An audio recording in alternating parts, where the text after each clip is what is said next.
ఆ సమావేశానికి రాష్ట్ర ఎస్టీసీఎల్ అధ్యక్షులు కె గోపి గారు అధ్యక్షత వహించారు. అదేవిధంగా ఈ కార్యక్రమంలో అందరూ పాల్గొన్నాం.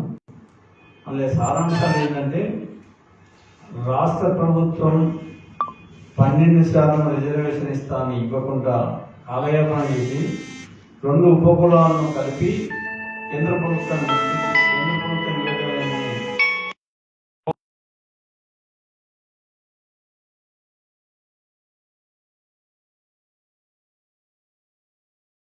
కనీసం 3.94% జనాభా రిజర్వేషన్ ఇవ్వకపోవడం వలన నిరుద్యోగులైనటువంటి గిరిజనులకు అన్యాయం జరుగుతుంది. దాని తక్షణమే ఈ రాష్ట్ర ప్రభుత్వం సవరించి జీవో ఇచ్చి ఉద్యోగ అవకాశాలు గిరిజనులకు కల్పించాలి. ఆ విధంగా కల్పిస్తే గిరిజనులకు న్యాయం చేసి దామాషా ప్రకారంగా మాకు రావాల్సిన వాటా వస్తుందని రాష్ట్ర ప్రభుత్వాన్ని డిమాండ్ చేస్తున్నాం. అదేవిధంగా పోడు భూములకు పట్టాలు ఇస్తామని ఇప్పటికీ పట్టాలు ఇవ్వకపోవడం చాలా బాధాకర విషయం. ఎక్కడైతే వాస్తవికంగా ఉన్నటువంటి వ్యక్తులకు పోడు భూములకు పట్టాలు ఇవ్వాలని ఈ రాష్ట్ర ప్రభుత్వాన్ని డిమాండ్ చేస్తున్నాం. అదేవిధంగా కేంద్ర ప్రభుత్వం ఉమ్మడి జాబితాలో ఉన్నటువంటి ఆంధ్రప్రదేశ్, తెలంగాణ విడిపోతున్నప్పుడు మాకు గిరిజన యూనివర్సిటీ ఇస్తా ఉన్నారు. ఆ గిరిజన యూనివర్సిటీ ఈ రాబోయే విద్యా సంవత్సరం నుంచి తక్షణమే నెలకొల్పాల్సిన అవసరం ఉన్నది. అదేవిధంగా బయ్యారం ఉక్కు ఫ్యాక్టరీ కూడా ఇమ్మీడియట్ గా నెలకొల్పి నిరుద్యోగ యువతకు అవకాశాలు ప్రభుత్వం గిరిజనుల మీద చిన్నచూపు చూడకుండా వాళ్ళకి ఇచ్చినటువంటి హామీలని తక్షణమే మన నెరవేర్చాలని డిమాండ్ చేస్తూ గ్రామ పంచాయతీలుగా తాండాలను నిర్ణయం చేసి గ్రామ పాలక వర్గాలు ఏర్పడ్డాయి. కానీ వాటిని రెవెన్యూ పంచాయతీలు చేయాలని, అదేవిధంగా గిరిజన ప్రాంతంలో ఉన్నటువంటి ఉసుక కానీ మన గ్రానైట్ మైనింగ్ వాటిని ఏదైతే ఉందో గిరిజన సంఘాలకి ఇవ్వాలని ఈ టీడీపీ తరఫున రాష్ట్ర ప్రభుత్వాన్ని డిమాండ్ చేస్తున్నాం. ఈ కార్యక్రమాలన్నీ కూడా రాష్ట్ర ఎస్టీసీఎల్ తరఫున చేయాలని నిర్ణయం చేసినాం. ఇక ముందు కూడా కొనసాగిస్తుందని కోరుతూ రాష్ట్ర ఎస్టీసీఎల్ ప్రెసిడెంట్ గోపి గారిని మాట్లాడుతున్నారు. ఈరోజు రాష్ట్ర ఎస్టీసీఎల్ సమావేశం అయిన అందరికీ మా గిరిజన వాళ్ళకి టీడీపీ ఎస్టీసీఎల్ నుంచి అందరికీ నా నమస్కారం. ఎప్పుడైతే ఆ రోజు గిరిజన వాళ్ళకి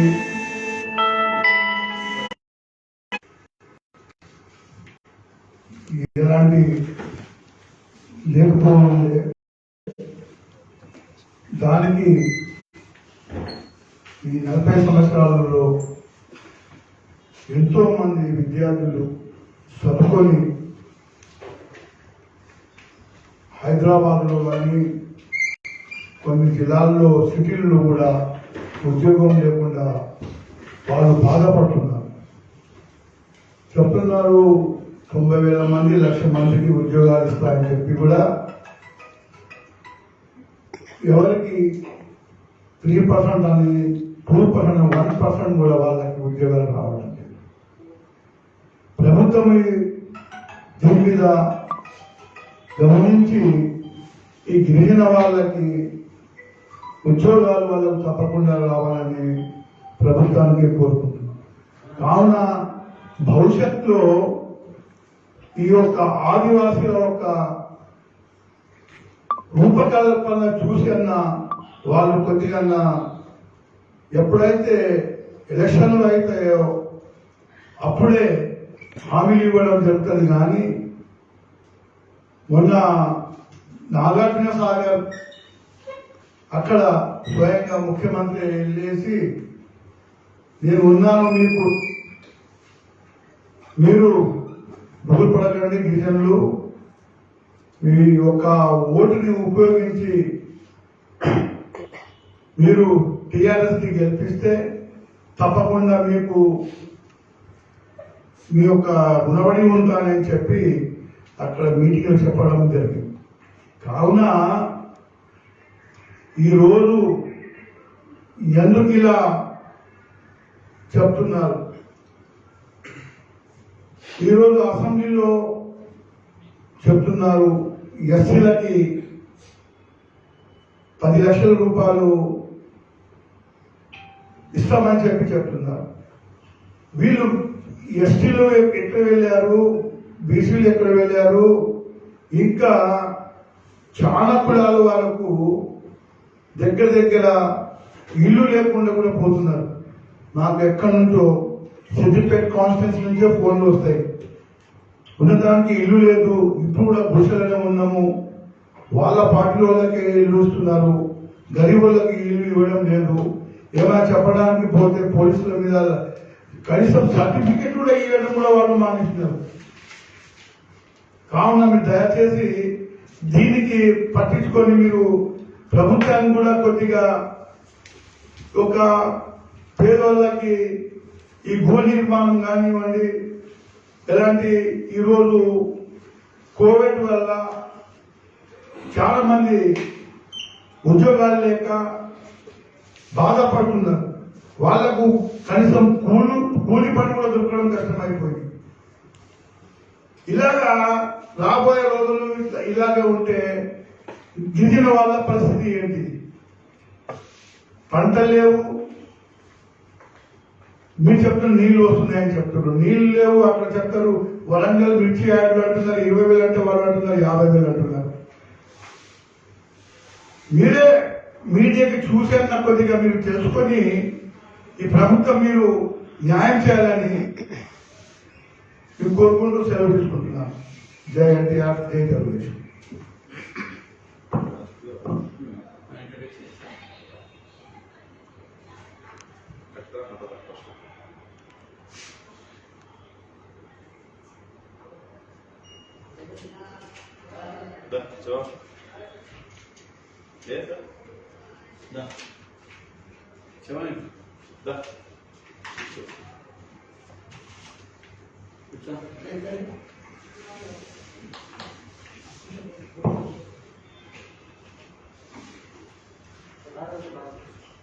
అందరికీ నమస్కారం.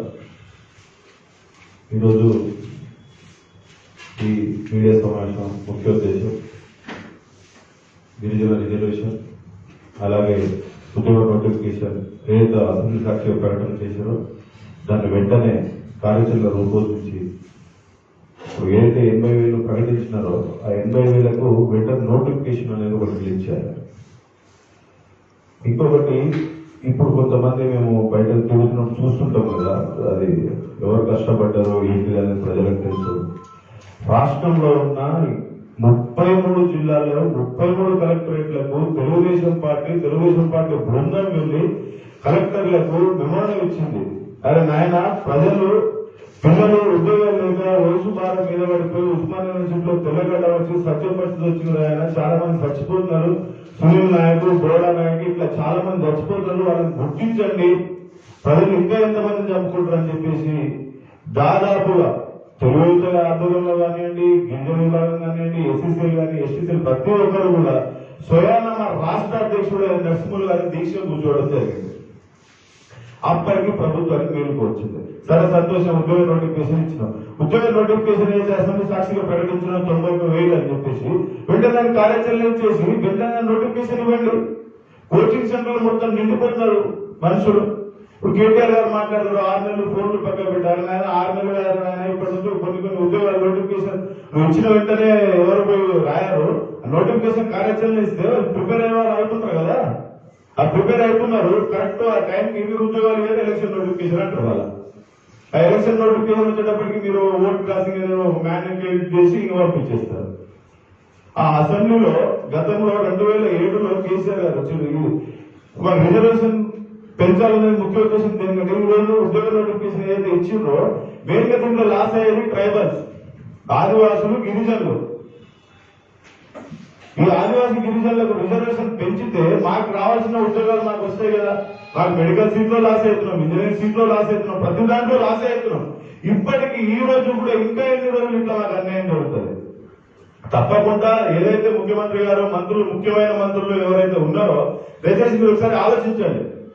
ఈ రోజు లంబాడి తెగ అనేది, గిరిజన తెగ అనేది 50 లక్షల తెగ తెగ.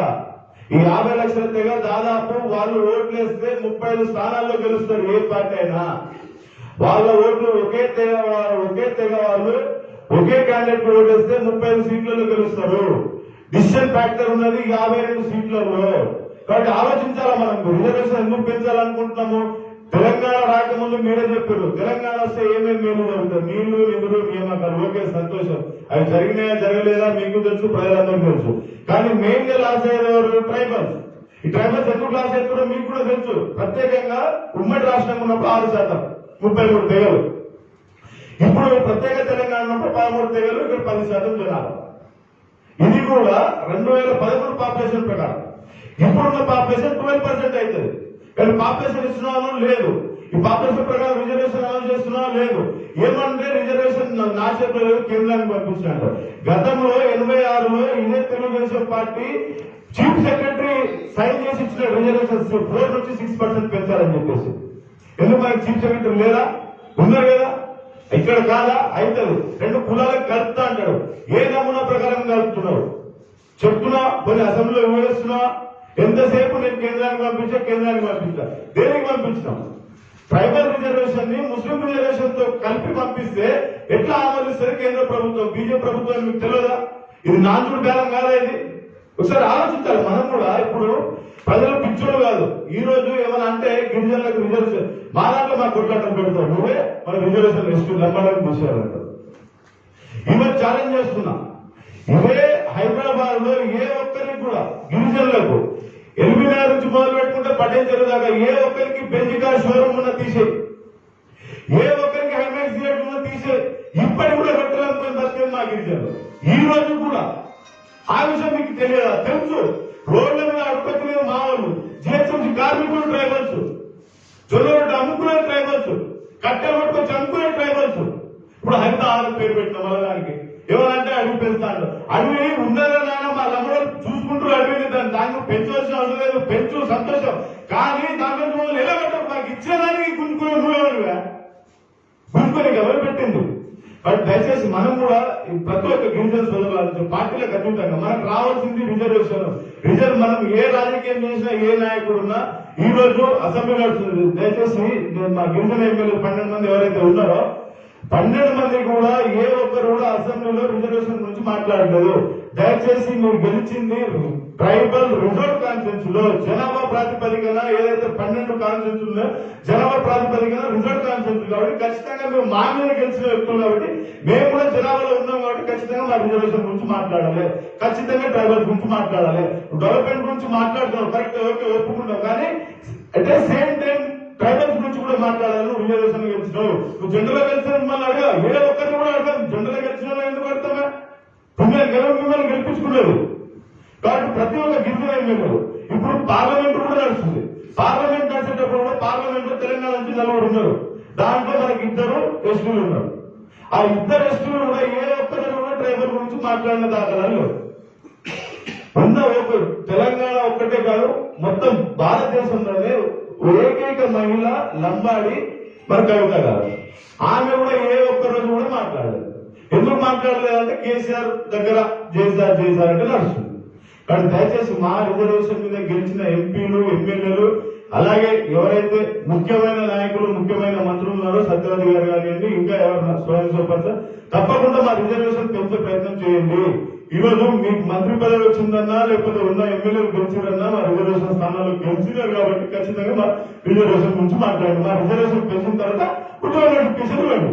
రిజర్వేషన్ గురించి మాట్లాడకుంటే మీరు ఉద్యోగ నోటిఫికేషన్ ఇస్తే లాస్ అయ్యేది మేము. కానీ దయచేసి మాకు రిజర్వేషన్లు పెంచాలి.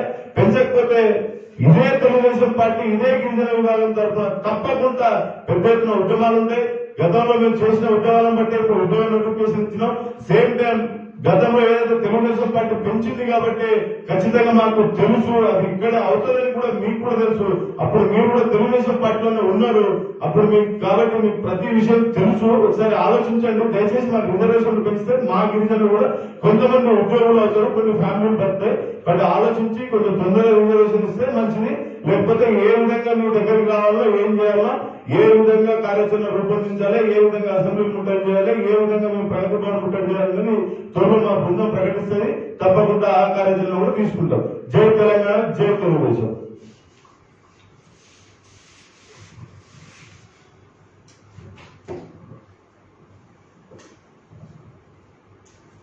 ఈరోజు టీటీడీపీ ఎస్టీ సెల్ ఆధ్వర్యంలో తెలంగాణ రాష్ట్రంలో గిరిజనుల పరిస్థితిపై ప్రెస్ మీట్ ఏర్పాటు చేసే TTDP ST cell chairman Gopi గారు, టీటీడీపీ రాష్ట్ర ప్రధాన కార్యదర్శి రాజు నాయక్ గారు, దేవరకొండ ఇన్ఛార్జ్ విజయ్ గారు, నా పేరు రవీందర్ నాయక్. నేను తెలంగాణ స్టూడెంట్ జేఏసీ ఒక వ్యవస్థాపక సభ్యుడిని, వైట్ జేఏసీ ఫౌండర్ మెంబర్ని, TTDP vice ST cell vice president. మిత్రులారా, ఈరోజు తెలంగాణ రాష్ట్రంలో తెలంగాణ ఏర్పడితే గిరిజనులకు ఏ విధమైన అవకాశాలు వస్తాయో అని ఆనాడు హామీనిస్తే, నిజంగా తెలంగాణ రాష్ట్రం వస్తే బంగారు భవిష్యత్తే ఉంటుంది గిరిజనులకు అని నమ్మి ఉద్యమంలో అందరికంటే ముందుండి పోరాడి ఆ రోజు మానుకోట ఘటన మనం చూసుకుంటే ముఖ్యంగా వైఎస్ జగన్ తెలంగాణపై దండయాత్ర చేస్తున్న క్రమంలో మానుకోట గిరిజన బిడ్డలు తరిమితే, అదేవిధంగా ఉస్మానియా యూనివర్సిటీ విద్యార్థులు చలో హైదరాబాద్ అని చెప్పి పిలుపునిస్తే ఈరోజు తెలంగాణ రాష్ట్ర ఏర్పాటైన సంగతి సమాజం అందరికీ తెలుసు. మరి తెలంగాణ రాష్ట్రం ఏర్పడితే మొట్టమొదటి జీవో గిరిజనులకు 12% రిజర్వేషన్ పైన పెడతా అన్న మన కేసీఆర్ గారి మాటలు 9 సంవత్సరాలు గడుస్తున్నా ఆచరణకు నోచుకోలేదంటే మరి ఇవాళ తెలంగాణలో ఉన్న గిరిజనుల పట్ల మీకున్న కమిట్మెంట్ అయితే ఏంటి? తెలంగాణ సమాజం ఇవాళ ఏ విధంగా బంగారు తెలంగాణ అవుతుంది? ఇక్కడ ప్రధానంగా 12% ఉన్న గిరిజనుల బతుకులే మారకుంటే ఈ తెలంగాణ ఎట్లా బంగారు తెలంగాణ అవుతుందని నేను పాలకులను ప్రశ్నిస్తున్నాను. ఇవాళ మీరు హడావిడిగా సుదీర్ఘ నిరీక్షణ తర్వాత విద్యార్థులు ఎంతో మంది బలిదానాలు చేసుకున్న తర్వాత ఈరోజు తాపీగా ఎలక్షన్స్ కు ముందస్తుగా పోయే క్రమంలో మీ స్వార్థపూరిత రాజకీయాల కోసం నోటిఫికేషన్లు ఇస్తామని చెప్పేసి అసెంబ్లీలో ఆర్భాటం చేసి వాటిలో ఉన్న లోపాలని లొసుగుల్ని సవరించకుండా ఆ జీవోలని ఆ వయోపరిమితిని పెంచే క్రమంలో రేపు కోర్టులో సాంకేతికంగా ఏ విధమైతే ఇబ్బందులు ఉంటాయో విద్యా అర్హతల్ని కూడా మీరు నిర్దేశించకుండా దాదాపు 54 సంవత్సరాల వరకు ఇవాళ విద్య అంటే వయోపరిమితి పెంచారు. మరి దాదాపు 54 సంవత్సరాల క్రితము అంటే 30-40 సంవత్సరాల క్రితం 10th చదివిన వాళ్ళు, 30 సంవత్సరాల క్రితం గ్రాడ్యుయేషన్ పూర్తి చేసిన వాళ్ళు ఈనాడు నువ్వు పెట్టే విద్యా అర్హత నిబంధనల్లో వాళ్ళు వీళ్ళకి ఎట్లా పోటీ వస్తారండి? వాళ్ళకి ఎగ్జామ్షన్స్ ఇవ్వాలి కదా.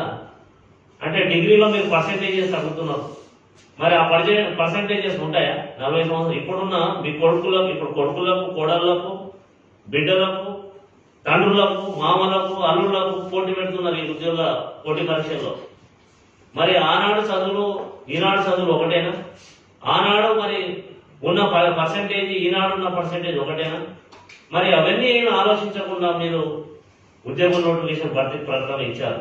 సరే, ఏదైతే ఏముంది, కళ్ళు కాయలు కాసేటట్టు ఎదురు చూస్తున్న విద్యార్థులకు ఎడారిలో ఓఎస్ఎస్ అనిపించి ఇవాళ సరే అని చెప్పేసి అప్పో సొప్పో చేసి కోచింగ్లకు ఎక్కబడ్డారు.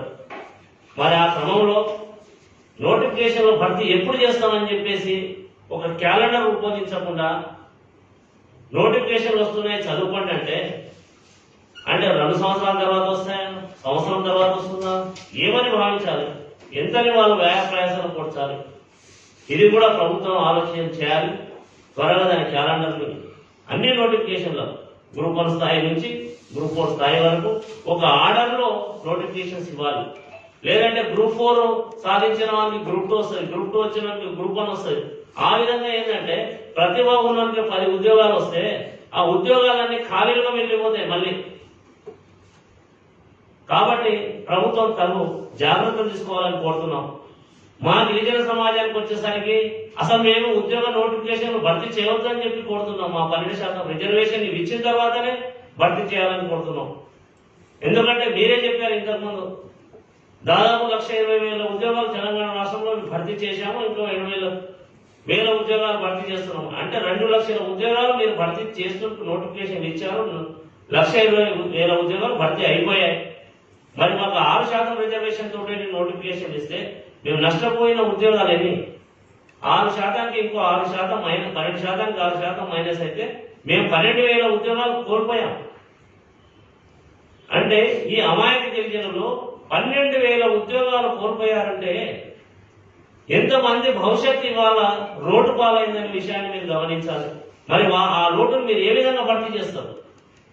మరి ఈ 6% మీరు ఏదైనా మైనింగ్ లో కానీ, వైన్స్ లో కానీ, శాండ్ లో కానీ, ల్యాండ్ లో కానీ మీరు అమ్మే దాంట్లో మాకు ఏమైనా రిజర్వేషన్ ఇస్తున్నారా? ప్రైవేట్ రంగంలో ఏమైనా రిజర్వేషన్ కల్పిస్తున్నారా?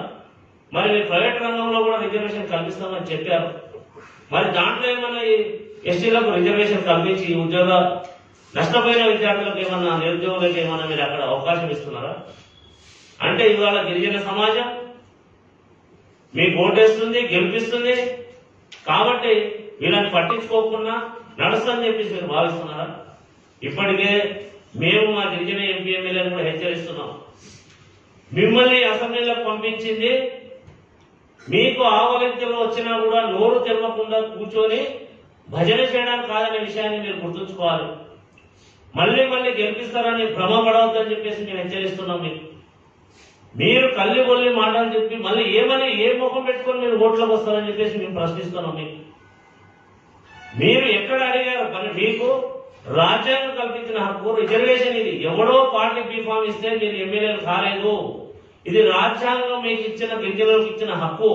మీకు ఏ జిల్లా స్థానంలో మీకు బీఫామ్ ఇస్తే సరేలే, మేమేదో ఎవడో కాలు మొక్కి ఎవడో భిక్ష మీద ఇవాళ అసెంబ్లీలోకి వచ్చాము కాబట్టి మాకు మాట్లాడే పరిస్థితి లేదని అనుకోవచ్చు. మరి మీరు కోట్ల రూపాయలు ఖర్చు చేసి మరి మీరు ఏం సాధిద్దామని మీరు అసెంబ్లీలో అడుగు పెడుతున్నారు? చదువురాని సన్యాసులు, ప్రశ్నించలేని దద్దమ్మలు, మీరందరూ మా జాతి తరఫున మీ ఆత్మగౌరవాన్ని తాకట్టు పెట్టుకొని ఇవాళ ప్రజలకు ఏం ఉద్ధరిస్తామని వచ్చి కూర్చున్నారని చెప్పి మేము ప్రశ్నిస్తాం ఇవాళ మిమ్మల్ని. మిత్రులారా, రిజర్వేషన్ అంశానికి వస్తే మనం చాలా నష్టపోయాం. ఇంకా పోడు భూముల విషయానికి వస్తే ప్రతి సంవత్సరం ఒకటే పాట, ఒకటే మాట, ఇదిగో పట్టాలు ఇస్తున్నాం, అదిగో పట్టాలు ఇస్తున్నాం అని. పోడు భూములకు సత్వరమే పట్టాలు ఇవ్వాలి, 170 యాక్ట్ ని పరిరక్షించాలి, ఐటీడీఏలకు నిధులు ఇచ్చి వాళ్ళ అభివృద్ధికి దోహదపడాలి. అదేవిధంగా మైదాన ప్రాంత ఐటీడీ అని చెప్పేసి మన సంక్షేమ భవన్ లో ఒక బోర్డు ఏర్పాటు చేశారు. దానికి నయా పైసా లేదు, ఒక కార్యాలయం లేదు, ఒక ఆఫీసర్ లేదు, అతి లేదు, గతి లేదు. మరి ఏం లేని మైదాన ప్రాంత ఐటీడీ అని బోర్డు ఎందుకు పెట్టుకున్నారని మేము ప్రభుత్వాన్ని ప్రశ్నిస్తున్నాం. మళ్ళీ ఆ రోజు సమైక్యాంధ్రలో జరిగిన అదే నష్టమే ఇక్కడ జరుగుతుంది. మన తెలంగాణ సాధించుకునేది ఎందుకని చెప్పేసి మేము ప్రశ్నిస్తున్నాం. మరి ఏం ఉద్ధరిస్తామని చెప్పేసి మీరు తెలంగాణ వస్తే మన బతుకులు బాగుపడతాయని మాకు హామీలు ఇచ్చారని మేము ప్రభుత్వాన్ని ప్రశ్నిస్తున్నాం. ఎక్కడ ఉన్న బోర్డులకు అక్కడే దుమ్ము పట్టిపోయినాయి కానీ ఎక్కడ నిధులు కేటాయించలేదు. అదేవిధంగా గ్రామ పంచాయతీలు చేశారు కానీ రెవెన్యూ గ్రామ పంచాయతీలు చేయలేదు. మరి రెవెన్యూ గ్రామ పంచాయతీలు చేయకుంటే ఏ విధంగా ఖండాలు అభివృద్ధి చెందుతాయని మేము ప్రభుత్వాన్ని ప్రశ్నిస్తున్నాం. అదేవిధంగా రైతు లోన్స్ తీసుకుంటే ఉమ్మడి రాష్ట్రంలో ఒక జిల్లాలో వేలాదిగా యూనిట్స్ వచ్చేవి. ఏ సంవత్సరానికి ఆ సంవత్సరానికి గ్రౌండింగ్ చేసి యూనిట్లు ఏర్పాటు చేసుకునే బ్యాంకులు లోన్ ఇచ్చేవి, రుణాలు ఇచ్చేవి. మరి ఇప్పుడు చూసుకుంటే 3 సంవత్సరాల నుంచి ఇచ్చేవే తక్కువ యూనిట్స్ జిల్లాల వారిగా, గ్రామాల వారిగా అయితే ఒకటి కూడా రావు. మరి అలాంటి పరిస్థితిలో ఏ విధంగా నిరుద్యోగ సమస్య తీరుతుందని మేము ప్రభుత్వాన్ని ప్రశ్నిస్తున్నాం. అదేవిధంగా గిరిజన యూనివర్సిటీ బైఫర్కేషన్ యాక్ట్ లో ఏదైతే పెట్టారో అక్కడి ఆంధ్ర రాష్ట్రంలో అది గిరిజన యూనివర్సిటీ స్టార్ట్ అయింది విద్యా సంవత్సరం, ఇప్పటికి 2వ సంవత్సరం 3వ సంవత్సరంగా వస్తుంది. మరి తెలంగాణ రాష్ట్రంలో గిరిజన యూనివర్సిటీ ఏర్పాటు చేయడానికి ప్రభుత్వానికి వచ్చిన నష్టం ఏంటి, కేంద్ర ప్రభుత్వానికి వచ్చిన ఇబ్బంది ఏందని ప్రశ్నిస్తున్నాం. దీనికి పేరుకే ట్రైబల్ యూనివర్సిటీ అని పెట్టారు, కానీ ఈ ట్రైబల్ యూనివర్సిటీలో గిరిజనులకు 70% రిజర్వేషన్ అడ్మిషన్లో కానీ ఉద్యోగాలు కానీ ఉండేటట్లు ఉంటేనే మీరు దీనికి ట్రైబల్ యూనివర్సిటీ పేరు పెట్టాలని మేము డిమాండ్ చేస్తున్నాం. లేని ఏదైనా ట్రైబల్స్ కొట్లాడి ట్రైబల్ యూనివర్సిటీ తెచ్చుకుంటే దీంట్లో కూడా సాధారణ యూనివర్సిటీ యూజీసీ నామ్స్ ప్రకారమే ఉంటాయని చెప్పేసి అదే గైడ్ లైన్స్ ఫాలో అయితే గిరిజనులకు తీవ్ర అన్యాయమే జరుగుతుంది. అదేవిధంగా జిహెచ్ఎంసీలో కానీ ఆటో రిక్షాలు నడుపుకునే కార్మికులకైతే ట్యాక్సీ నడుపుకునే వాళ్ళు ఇవాళ గిరిజన లంబాడీలు అత్యధికంగా ఉన్నారు. మరి వాళ్ళు రుణాలు తీసుకొని, బ్యాంక్ రుణాలు తీసుకొని, ఫైనాన్స్ వడ్డీ వ్యాపారం దగ్గర తీసుకొని వాళ్ళు ఇవాళ బతుకు జట్కా వాడి లాగుతున్నారు. మరి వాళ్లకు ట్యాక్స్ మాఫీ చేయాలి. అదేవిధంగా బ్యాంక్ లోన్ ఇవ్వాలి. బ్యాంకులు లోన్లు ఇచ్చి వాళ్ళకు తక్కువ వడ్డీ మీద ప్రభుత్వం ప్రతి ట్యాక్సీ డ్రైవర్కి అందరికీ కూడా ప్రభుత్వ పరంగా లోన్లు ఇవ్వాలని చెప్పేసి మేము ప్రభుత్వాన్ని డిమాండ్ చేస్తున్నాం. సంస్కృతిలో భాగం లంబాడీల జీవన విధానంలో సారాయి అనేది పండుగలకు, పబ్బాలకు, పెళ్లిళ్లకు, సావులకు, ప్రతిదానికి ఇవాళ సారా తయారీ అనేది ఇవాళ జీవనంలో భాగం. అలాంటి సరాయి తయారు చేసుకునే లంబాడీలలో పీడీ యాక్ట్లు మోపి ఇవాళ జైలు పాలు చేసి వాళ్ళ జీవితాన్ని రోడ్డు పాలు చేస్తున్న విషయాన్ని మేము గుర్తించాలని చెప్పేసి ప్రభుత్వాన్ని మేము కోరుతున్నాం. ఈ విధంగా చూసుకుంటే ఇవాళ కల్తీ కళ్ళు తాగి పిచ్చోలైనరు, ఆసుపత్రి పాలైనరు, చచ్చిపోతున్నారని పత్రికల్లో చూసినాం, కానీ సరాయి తాగి ఎవరైనా చచ్చిపోయిన విషయాన్ని మనం ఎక్కడన్నా చదివామా? మరి అలాంటి కల్తీ కళ్ళని మీరు అన్ని రకాలుగా ప్రోత్సహిస్తూ వాళ్లకు లోన్లు ఇస్తూ అన్ని వసతులు కల్పిస్తున్నారే, మరి లంబాడీలు ఏం పాపం చేసుకున్నారని వాళ్ళపైన పీడియాక్ట్ ఇస్తున్నారు అని చెప్పేసి మేము ప్రభుత్వాన్ని హెచ్చరిస్తున్నాం. ఇవాళ తెలంగాణ రాష్ట్రంలో చూసుకుంటే గిరిజనులకు దక్కింది గుండు సున్నా అనే సంగతి మేము ప్రభుత్వాన్ని తెలియజేసుకుంటున్నాం. మీరు ఏ విధంగా అయితే యుద్ధ ప్రాతిపదికన అసెంబ్లీలో నోటిఫికేషన్లు భర్తీకి మీరైతే ప్రకటన ఇచ్చారో, గిరిజనుల కోసం గిరిజన బంధుని కూడా యుద్ధ ప్రాతిపదిక మీద ప్రతి నిరుద్యోగికి, ప్రతి కుటుంబానికి గిరిజన బంధు మీరు ఇమీడియట్లీ డిక్లేర్ చేయాలి. పసి పిల్లల్ని అమ్ముకున్నది గిరిజన లంబాడీలు కదా, వలస పోయింది గిరిజన లంబాడీలు కదా. నువ్వు ఆ రోజు ఢిల్లీలో పవర్ పాయింట్ ప్రజెంటేషన్ ఇచ్చి తెలంగాణ బతుకు చిత్రం ఇట్లుంది సమైక్య రాష్ట్రంలో అని చెప్పి నువ్వు ఒప్పించి తెలంగాణ తీసుకొస్తుంది కదా. మరి ఈ రోజు తెలంగాణ ఫలాలు ఎవరికి అందుతున్నాయనే విషయాన్ని మేము ప్రశ్నిస్తున్నాం. మొట్టమొదటిగా గిరిజనుల బతుకులు బాగుపడాలి కదా తెలంగాణ రాష్ట్రంలో. మరి ఇవాళ పాలకులైనా కానీ, గిరిజనుల ఎంపీలు ఎమ్మెల్యే అయినా కానీ ఇవాళ గిరిజన దుస్థితిని అసెంబ్లీలకు మాట్లాడకపోవడం అంటే చాలా దారుణం అని చెప్పేసి మేము ప్రభుత్వాన్ని కోరుతున్నాం. ఇప్పటికైనా మీరు మీ వైఖరిని, మీ చర్యలను మీరు ఈ విధంగానే కొనసాగిస్తే ఖచ్చితంగా వచ్చే ఎలక్షన్లో మేము లంబాడీలుగా తిరుగుబాటు చేస్తాం, ఖచ్చితంగా మిమ్మల్ని ఓడిస్తామని చెప్పి హెచ్చరిస్తున్నాం.